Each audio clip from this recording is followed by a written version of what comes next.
Hoy vamos a hablar de un tema que a muchos nos carga, pero no sabemos que nos carga. Y eso es sobre lo que mamá no pudo darnos, pero no desde el juicio, sino más bien desde la comprensión. Acomódense porque esta conversación puede que les toque de cerca. Y yo creo que también es importante decir que vamos a hablar de esto, pues porque estamos en mayo, es el mes en el que se celebra el Día de la Madre, que muchos dicen que el día, muchos dicen que el mes. Vamos a hablar de sus mamás, de las mamás del mundo, de las mamás de todos. Y es que yo creo que en este año se habla mucho de la manera en la que idealizamos la maternidad, como esas mamás perfectas. Yo escuchaba, pues veía mucho en redes sociales como la mejor mamá del mundo, la mamá más perfecta, ¿cierto? Entonces, creo que la intención es que podamos humanizar un poco más a esa madre para Y que ella ese se rol, pueda... y ese rol de madre visto ante la sociedad, porque muchas cosas es lo que se muestra y otras muy diferentes lo que en realidad se vive. Y traemos un invitado especial que es este libro. Este libro se llama Sanar la herida materna, es de Bethany Webster, recomendado para quienes lo quieran leer, no tienen que ser psicólogos para leerlo, ¿listo? ¿Qué vamos a hacer? Vamos a hablar de varios temas que hablan sobre la maternidad, ¿cierto? Unos puede que sean fuertes, pueden que sean, pues de pronto con un tinte algo negativo, pero recuerden que como dijo Susi, no es para ser prejuiciosos, sino mucho menos, sino que es para que podamos conversar, ¿cierto? En el sofá, como siempre lo hacemos, aunque hemos estado en otros formatos últimamente, pero también para que de pronto ustedes puedan sentirse identificados y tal vez comprender algunas cosas que no habían comprendido o no se habían preguntado. Entonces, bueno, vamos a comenzar leyendo. Bueno, resulta que en uno de los capítulos, bueno, no lo vaya a perder, que no se pierda. ¿Cuál es? En uno de los capítulos del libro hablan de unos casos, nos presentan unos casos y la idea es que los revisemos juntos para que hablemos sobre los mismos. Así es. Entonces, bueno. Bueno, ahí nuestro primer caso es un hombre, creo. Sí, Finn. Dice lo siguiente. Toda mi familia era fiel al mantra de no molestes a tu madre. Ella se ponía sumamente nerviosa y tenía poca paciencia con los niños. Yo. También le preocupaba mucho lo que pudieran pensar los vecinos. Recuerdo que los fines de semana me pasaba horas haciendo gimnasia en el jardín de delante de la casa, con la esperanza de que se fijara en mí, mientras estaba en la cocina. Otras veces veía cómo lo dejaba todo para pasarse horas charlando con las amigas a las que siempre criticaba. Yo estaba allí sentada, es una mujer, yo estaba allí sentada escuchando sus conversaciones, sedienta de su atención emocional. Si se me ocurría manifestar mi tristeza o enfado, me respondía con un sarcástico ¿y ahora qué te pasa? Siento que me he pasado la mayor parte de mi niñez mirando de pie desde la ventana, esperando a que ella entrara en casa. Cuando estaba presente no había ninguna conexión. Creo que para ella mis necesidades emocionales eran una gran carga. Bueno, ¿qué podemos analizar de eso? Yo creo que hay una expectativa muy grande de que todas las mujeres, por ser mujeres, deberíamos desear ser madres.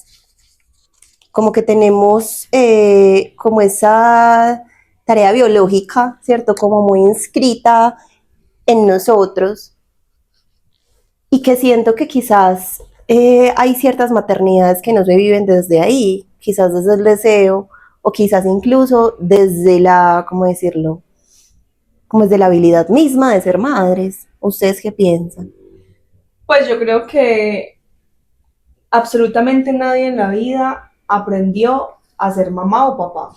O sea, yo creo que inclusive las personas que tienen varios hijos, cada hijo es diferente y cada forma de maternar a esos hijos es diferente, ¿cierto? Pues inclusive hay unas particularidades que uno ve que al mayor se le trata de esta forma, al del medio de la otra, al menor de la otra, ¿cierto? Si eres hijo único de una forma, pero realmente no siempre es así. Realmente también yo creo que tiene que ver mucho con esa personalidad de esa mujer que había antes de ser mamá, porque no se trata de que entonces por ser mi mamá solo sea mi mamá, sino que, pues, ¿quién es esa mujer que yo tal vez ni siquiera conozco? Pero yo creo que también es entendible porque si nos damos cuenta, hoy en día tenemos muchas herramientas en el cual obviamente no te va a enseñar todo, pero sí te va a lograr a enseñar un poco de cómo tú criar no tanto, sino cómo tú, ¿cómo se dice? Como que estar pendiente del bebé, Como acompañas, o proteges, exactamente. cuidas, Entonces, anteriormente no tenían nada de eso. Lo que tenían era el aprendizaje por, ¿cómo se dice? por imitación. Por imitación, exacto. O sea, mi mamá hizo esto, yo hago esto. Porque para mí el primer hijo es como que ensayo y error. ¿Sí me entienden a lo que me refiero? Porque es que el primer hijo tú no sabes cómo y ya el segundo tú ya sabes cómo. Entonces ya como vas evolucionando a medida que vas teniendo más hijos. Algunas no, otras sí. Porque bueno, cabe aclarar, aquí vamos a hablar, pues, y creo que ahí es importante pensarnos sobre la brecha generacional. Una Exacto. cosa son nuestras mamás, ¿cierto? Que vienen de una generación atrás, en donde había desinformación, en donde se vivía la maternidad, pues, como en temas de los referentes, pues, de otras madres. Pero hoy estamos en una modernidad en donde la madre se sitúa más en el lugar de hiperinformación, ¿cierto? De ansiedad, de culpa, de temor, de lastimar, de no generar heridas. Pero creo que hoy estamos hablando un poco más de esa madre, de nuestra, pues como de esa generación anterior, o sea, nuestras madres, y que creo que en ese orden de ideas, en esa generación se cargaba quizás con resentimiento, quizás con rechazo, quizás con resistencia a algunos temas de cómo ser madre versus ser un individuo, y que quizás a veces eso se trocaba, ¿cierto?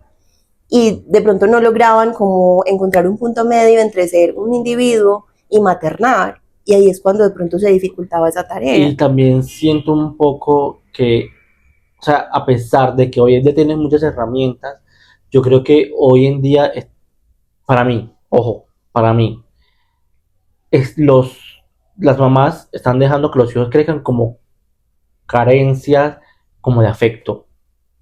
Como que es más importante hoy en día el que tengan, pero ¿en dónde está la figura de la mamá presente? O sea, la mamá que te apoya, la mamá que está ahí, o sea, no. Es como yo estoy trabajando para tener, para que tú tengas todo lo que yo no tuve, pero es que ¿dónde estás dejando la parte emocional de los niños? No, total, y antes las madres se podían quedar en la casa, ¿cierto? Pues como, y yo sé que esto va a generar controversia, pero yo sí creo que esto es un tema como de cercanía emocional, pues antes las madres estaban disponibles, ¿cierto? Físicamente por lo menos, frente al cuidado de los hijos. Hoy pues son madres más emprendedoras, más No vamos tan empoderadas. lejos, la de la historia nos está diciendo. Yo hacía gimnasio frente de ella para que se diera cuenta. O sea, literalmente podía vivir en una mansión gigante, pero lo que ella quería era que la mamá se diera cuenta y compartiera más con ella.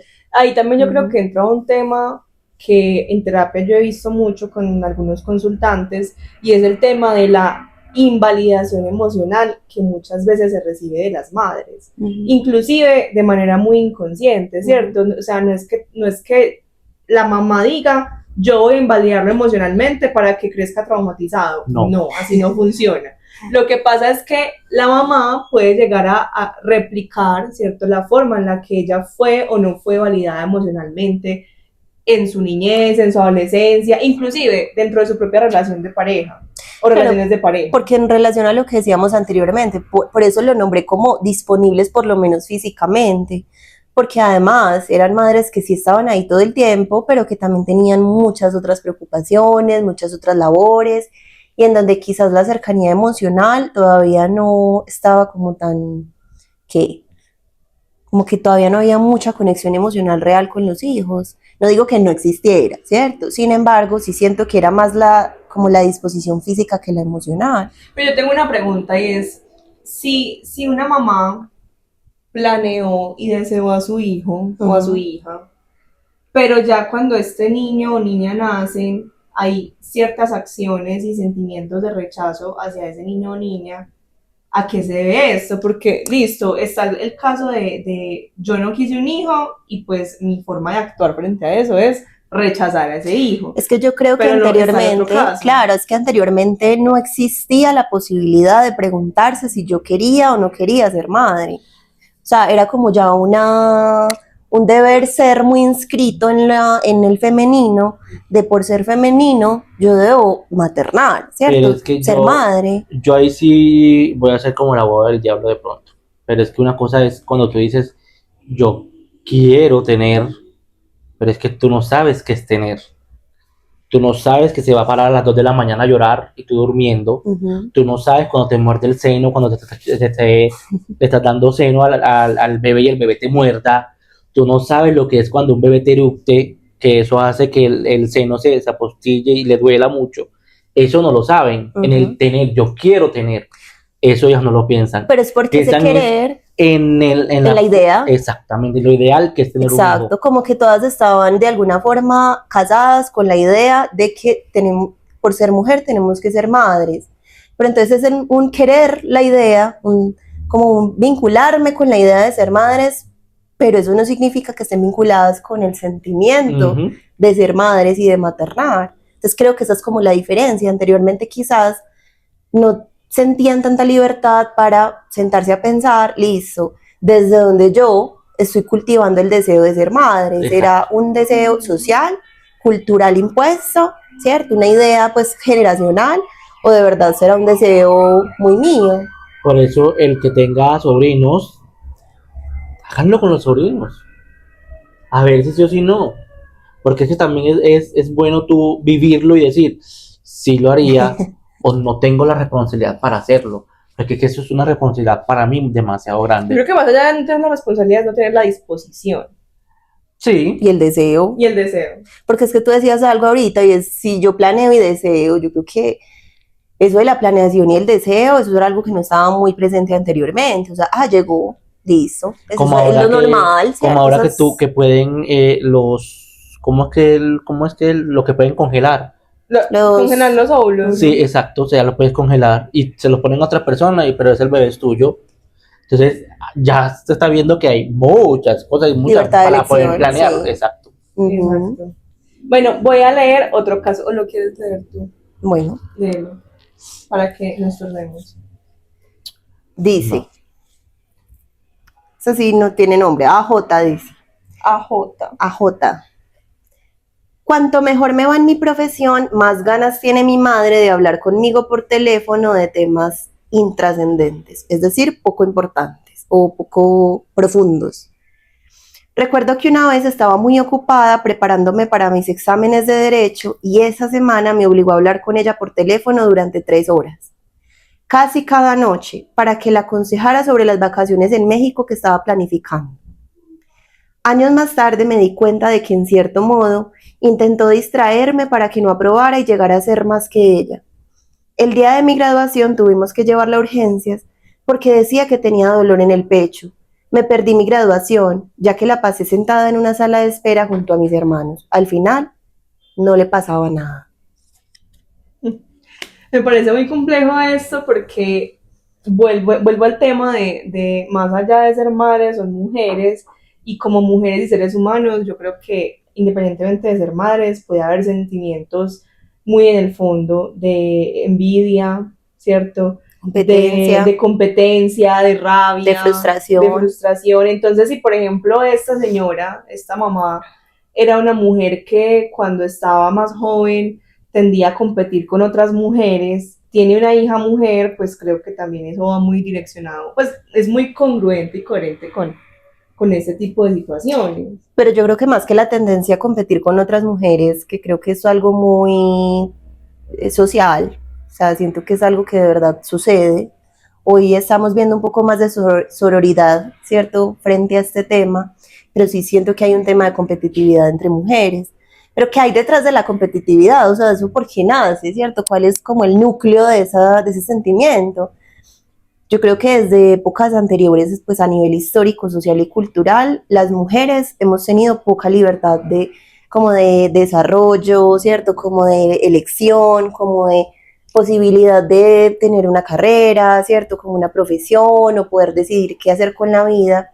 Y creo que nuestras madres de esta generación de la que estamos hablando son mujeres que suelen estar inconscientemente enojadas o frustradas Con la vida. con la vida, ¿cierto? Sí. Por no haber podido llevar a cabo ciertos sueños, ciertos proyectos, o incluso por no saber qué era lo que querían hacer. Pero yo creo que más allá de pensarlo como no haberlo hecho en el pasado, también es de pronto dentro de sus posibilidades en el presente, pues de pronto ya por temas de la edad, por temas de productividad, por temas económicos, sentirse que no lo pueden alcanzar incluso ahora, ya después de que Claro, pasó ese impotencia. tiempo, la impotencia de no poder lograrlo. Pero yo siento también que, ves, mirando la historia, si ponemos en una balanza, está la mamá que te quiere ver triunfar, que a veces hasta los sueños de ella son los tuyos, y te da cambamba hasta que tú logras ese sueño, pero también como que tú te tienes que sentar tú en ese sueño para cumplirlo,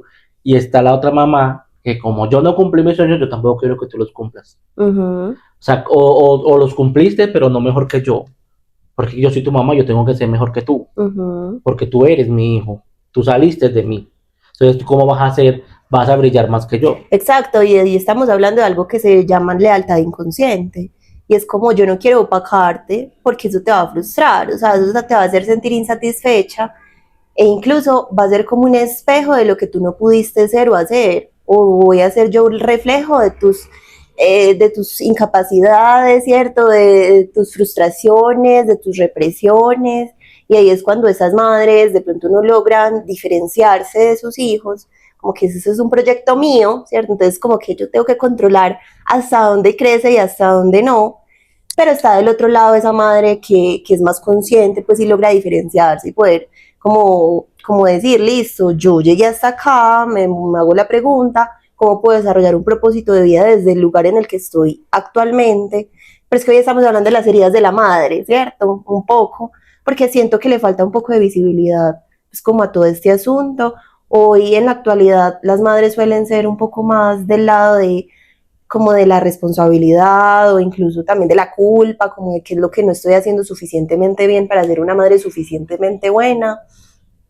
Pero creo que en esta generación anterior no tenían tantas herramientas. No, y también el que las abuelas ya se vuelven más alcahuetas, y es que ven, yo te ayudo también a cuidarlo, y tú también sales y diviértete, porque anteriormente era, no, ese hijo es tuyo, tú lo cuidas. Pero también hay novelas Pero alcahuetas en ese no, tiempo. pero, o sea, yo me estoy remontando a tiempos Sí, sí. rococó, o sea, no tiempos hasta ahora, sino es que, porque si tú te das de cuenta, yo a veces pienso que la mujer, cuando se vuelve madre, ya deja el rol de mujer para hacer el de madre, y a veces se olvidan que ellas como mujer también tienen una vida, ellas como mujer también tienen un sueño, ellas como mujer también pueden divertirse, pueden reírse, pueden Es salir. que yo creo que de ahí nace la frustración, Y porque exactamente. antes Total. como que la figura de la mujer estaba muy anclada a Ser mamá o ser un objeto sexual, ¿cierto? O ser alguien que está ahí,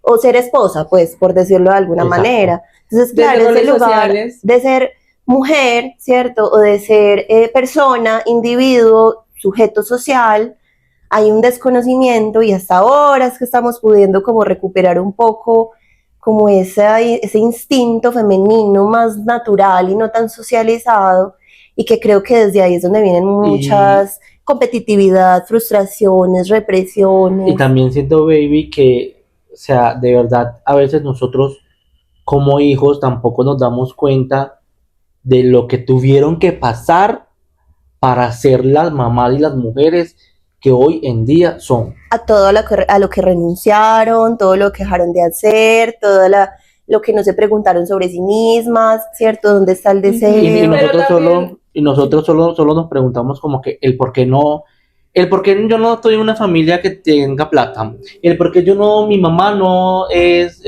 no está flaca, o en el por qué yo, y nunca nos preguntamos el por qué ella. Porque ella no es como la mamá de otras personas, porque no me brinda el suficiente afecto, porque no está pendiente de mí, porque no me cuidó de la manera más adecuada. yo creo que ahí, eso es lo que yo iba a decir, y es, en vez de culpar y cuestionar, ¿cierto?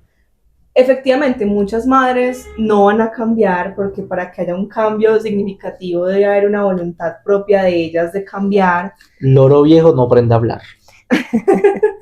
Pero sucede algo y es que tú como persona, llámese hija o hijo, cierto, hombre o mujer, tú cómo puedes también asumir esa situación que está pasando, es decir, tú cómo puedes transformar la comunicación con tu mamá, no para que ella cambie, sino para que tú comprendas y que ella también comprenda tú cómo te sientes a partir de eso, que ella nadie le enseñó cómo hacerlo, que ella nadie le dijo que eso estaba mal, sino que ella simplemente replicó lo que su mamá hizo con ella, lo que sus tías hacían, lo que sus abuelas hacían. Entonces no se trata de yo culpo a mi mamá y todo es culpa de ella o todo es culpa de mi papá, ¿cierto? Sino que yo también cómo lo voy a asumir, cómo me voy a encargar, obviamente desde tus propios recursos, no te vas a obligar aquí a hacer un montón de cosas que no puedes hacer, pero sí de pronto de cómo voy a transformar la comunicación con ella para decirle, ve mami, yo me estoy dando cuenta que tú, tal vez sin darte cuenta, me estás invalidando emocionalmente. Ah, hijo, ¿cómo así? ¿Qué es eso?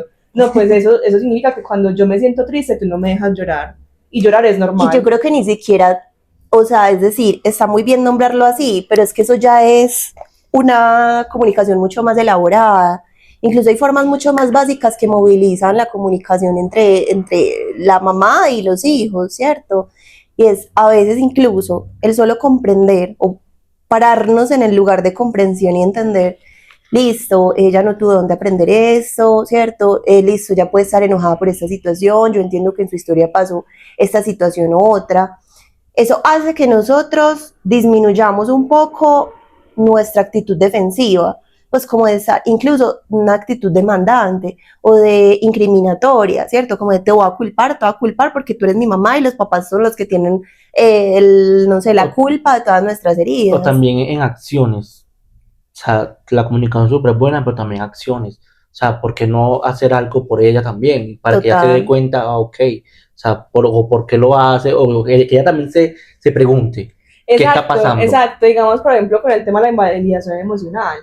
Yo no tengo que tal vez ir a hablar con ella porque tal vez hablar con ella me cuesta o ella no lo va a recibir de la forma no va a entender o lo va a ver como una incriminación. Exacto, pues, como... pero yo, por ejemplo, si noto que mi mamá está estresada, frustrada, triste, ¿cómo yo puedo validar sus emociones para que ella se dé aprenda también que eso está bien? Exacto. ¿Cierto? Voy a leer el último caso. Dice, es Claire, o sea, Clara, en colombiano. En chichumbiano. En chichumbiano. Dice, mi padre y mi madre eran científicos. Nuestra casa siempre estaba llena de activistas, escritoras y académicos. Me acostaba tarde escuchándolos hablar. Mi madre estaba tan entusiasmada y abstraída de la causa que muchas veces se olvidaba de darme de comer o de bañarme.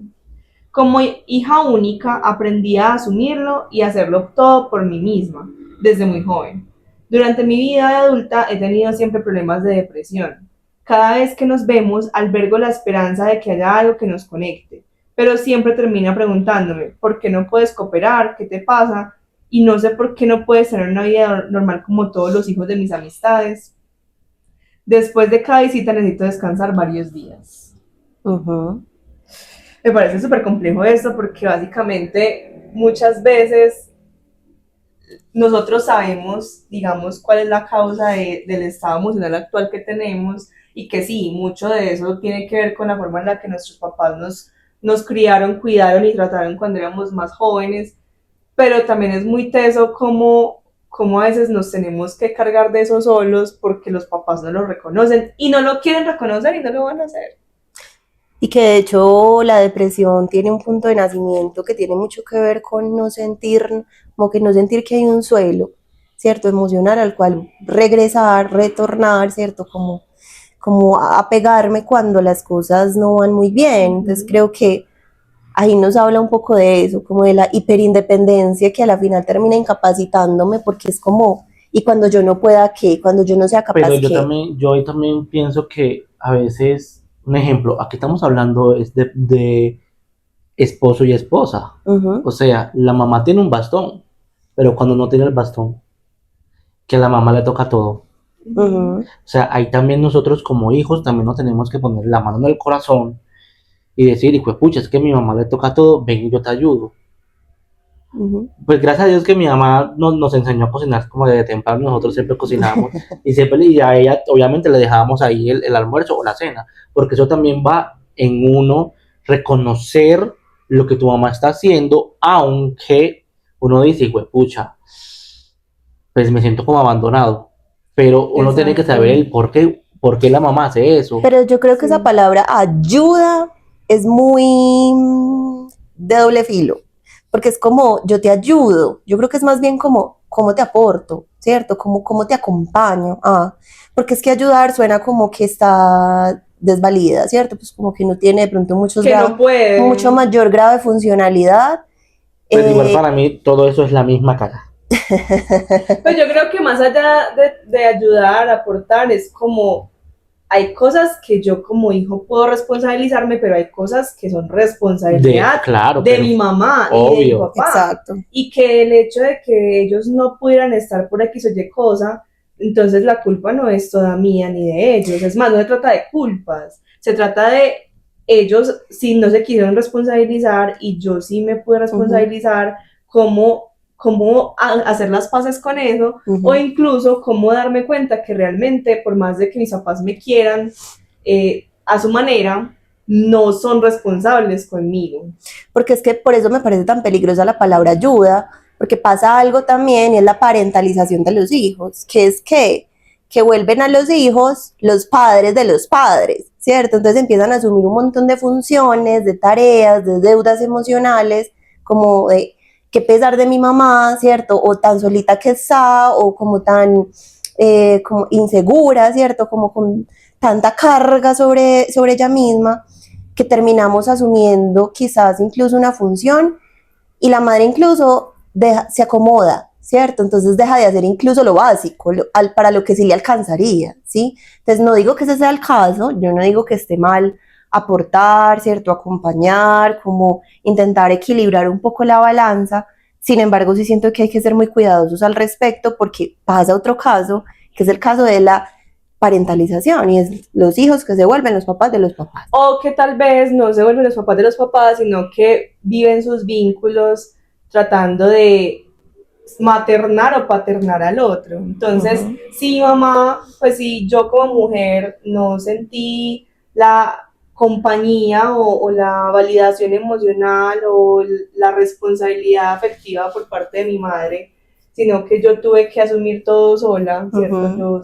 Yo ser una adulta chiquita la autónoma. Hiperindependencia. Exacto. Entonces yo cuando tengo una pareja soy la mamá de mi pareja, ¿cierto? Yo cuido porque estoy haciendo básicamente lo que no hicieron conmigo, estoy compensando esa ausencia que tuve emocional de mi mamá en una pareja o en un amigo. Pero también repitiendo el vínculo, pues como sin cerrar el ciclo realmente, y es como, no, yo no merezco ayuda, yo puedo sola, yo tengo que poder sola, o en el caso tal, tengo un hijo, entonces ese hijo me tiene que ayudar, ¿cierto? Pues es como que se repite el ciclo. Y todo es desde una idealización.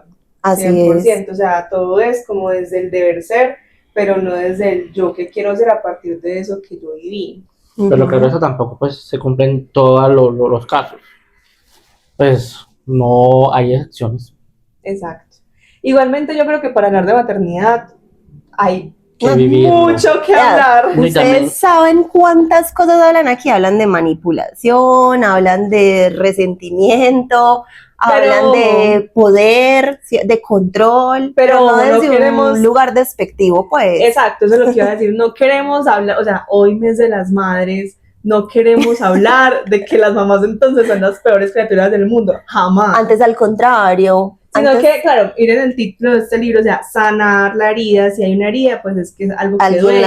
Alguien lastimó. Exacto, pero también yo creo que es lo que decía Susi al principio, estamos acostumbrados a decir la mejor mamá del mundo, a recalcar todo lo bueno que sí tienen nuestras mamás, pero también es importante mencionar algunas maternidades que no son tan sanas y que de pronto muchas veces las normalizamos o no sabemos cómo conversar sobre eso. Pero yo creo que no solamente son maternidades que no son sanas, sino rasgos o conductas de ciertas relaciones con la mamá que no suelen ser saludables del todo, porque nosotros nadie es perfecto y el conflicto es inherente al ser humano, está en todos nosotros. Entonces no se trata solamente de decir maternidades no saludables, no es listo, de todo esto que estamos conversando, de pronto que nos puede ayudar a visibilizar, incluso a humanizar ciertas conductas que no hacen que la relación sea tóxica o poco saludable en general, sino que puede hacer que hayan ciertas deudas emocionales o ciertos focos de conflicto Sí. que a la final nos pueden permitir ser más conscientes de nosotros mismos y de la relación que tenemos con la madre, para no ubicarnos en el lugar de o de idealización o de Permitir evaluación o de permisión, ¿cierto? O de manipulación, sino que podamos ser conscientes de cada una de estas cosas porque eso tiene, como decirlo, una implicación directa en nuestros vínculos en general, en el trabajo, con la Exacto. pareja, con los amigos. Y saber que así como nuestras madres no aprendieron a ser madres, pues ser hijo tampoco es algo que se aprenda o se nazca con eso, ¿cierto? Yo creo que también todos los vínculos implican una especie de interacción que no tiene ningún tipo de resultados exactos, sino que tenemos que estar con cero expectativa al respecto, porque no sabemos el estado emocional del otro, no sabemos la respuesta del otro, no sabemos nada de lo que el otro espere o sienta frente a nosotros, o quiera o tenga frente a situaciones del pasado. Entonces creo que tampoco es echarnos las culpas a nosotros o a las madres, sino cómo nos podemos responsabilizar de lo que nosotros Es que como es hijos como podemos hacer. intentar tener una visión mucho más realista, mucho más estoica, ¿cierto? Como mucho más responsable y auténtica de incluso de saber de historia, pues como de a nivel histórico, a nivel cultural, a nivel social, qué es lo que se ha vivido y cómo eso ha tenido un impacto en, no sé, en la insatisfacción de las relaciones o en el cómo las personas viven o habitan los vínculos. Pero eso también va en el ojo de quien lo mire. Yo creo que cada persona tiene diferentes formas Sí, obvio, más la historia pues personal, no solo de la... tener, tal vez como de sacar conclusiones de algo o de un suceso que tal vez haya pasado. Pues yo la verdad, yo siento que uno como hijo, pues uno también puede comprender, apoyar, pero yo también pienso el por qué nosotros siempre tenemos que esperar algo de alguien más, o sea, ¿por qué? O sea, yo porque tengo que esperar que otra persona a mí me dé lo que yo me puedo dar, yo no entiendo. Pues la verdad, eso es como mi pensar, siempre lo he pensado. O sea, yo creo que uno mismo puede ayudarse en muchas cosas. O sea, hay muchas razones por las que las personas puedan esperar algo de sus cuidadores. Sin embargo, es más como una invitación a que se piensen desde un lugar mucho más autónomo. ¿Cómo puedo yo tener un rol más activo en la comprensión, en la claridad, pues como en resolver ciertos conflictos, ciertas heridas, que yo creo que esa es pues como la intención? De hecho, en terapia uno siempre habla con el hijo de alguien, ¿cierto? O sea, ese es un hijo de alguien. Y casi siempre de lo que uno se logra dar cuenta, uno no trabaja con los papás, o si no tendría uno que invitar a los papás a cada una de las sesiones para que se pueda sanar el vínculo. Uno trabaja con la idea interna de esos padres. Listo, vamos a resignificarla. ¿Qué creencias tienes? ¿Cómo puedes tú acercarte desde un lugar mucho más adulto? Entonces, la intención es esa. Exacto. Como ver desde un lugar mucho más claro, mucho más realista, mucho más consciente y mucho más adulta. Y menos desde las expectativas y la idealización. Exacto. Porque es que yo pues como para poder entender el lugar de la madre, tengo que también entender el lugar como hijo. Y como hijo no quiere decir que yo voy a ser un bebé para toda la vida, ¿cierto? Sino que yo también tengo que entender que yo ya soy un adulto, por lo tanto el vínculo con mi madre crece conmigo. Así es. Bueno, igualmente acá les dejamos la recomendación de este mes. Este libro muy bueno, es muy buena la verdad, van a encontrar estos casos, van a encontrar explicaciones un poco más profundas, con un tinte muy psicológico, sí, pero pues que es muy comprensible. Pero también todos. Social. O sea, exacto, hablan también en temas de el patriarcado, ¿cierto? El machismo.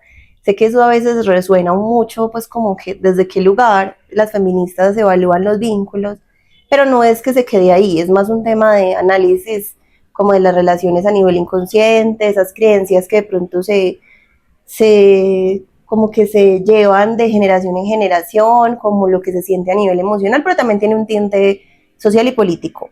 Así es. Bueno, nos pueden dejar sus preguntas de pronto acá en comentarios, en Instagram. Recuerden que subimos videos cada 15 días de diferentes temas y ojalá se animen también a conversar con sus madres si es posible, ¿cierto? Sobre algunas sensaciones que de pronto les deje este episodio, pensamientos. Igual en este libro, pues ya que es una recomendación, cuando finaliza cada capítulo, hay como una invitación a realizar unas preguntas, unas reflexiones, incluso como unas formas de acercarse a la madre de una manera diferente. Entonces me parece muy chévere porque es un libro muy práctico y que te puede ayudar pues como una guía para empezar a realizar pues como reflexiones, preguntas. Muy bien, entonces creo que está la invitación, están las preguntas que tal vez muchos de ustedes quedaron con ellas. No es para que nos respondan a nosotros, sino que ustedes se las lleven a casa, a sus propios sofás, que puedan dialogarlas con ustedes mismos. Y este es un episodio más de Conversaciones de sofá.